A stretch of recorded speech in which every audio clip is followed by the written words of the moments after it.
In moral attitude, differences in cosmic status and relationship between the four great theatre of action, heaven, Eden, hell, and by suggestions and implications only, yet more strongly and significantly, the ordinary familiar post Lapsarian world. The popular view of that Milton in Paradise Lost had but one voice, and that an organ one is wholly unjustified.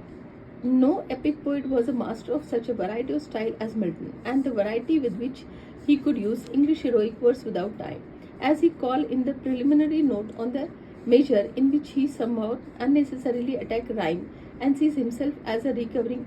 ancient liberty to English heroic poetry, can be seen at once if he put, say, Saturn's first speech in Book 1, relying his fallen host beside the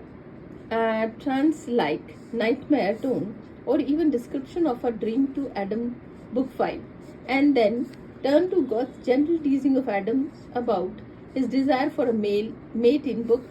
8, or the tipsy lilt of Eve's speech when returning to Adam's from the fatal tree. She makes her apology for being late in rush of world without countenance bleach, or we might consider the description of ideal nature in the first account of Eden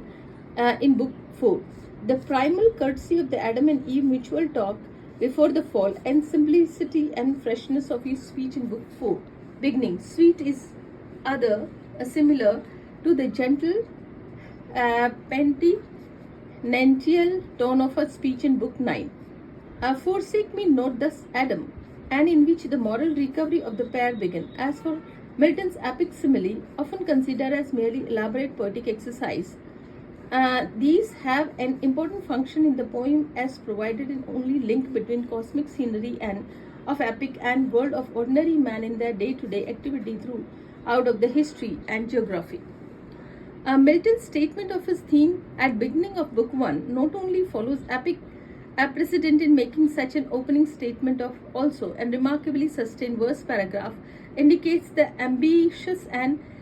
comprehensive nature of his task and establishes his status as an epic poet on higher moral plan than the Latin and Greek classic.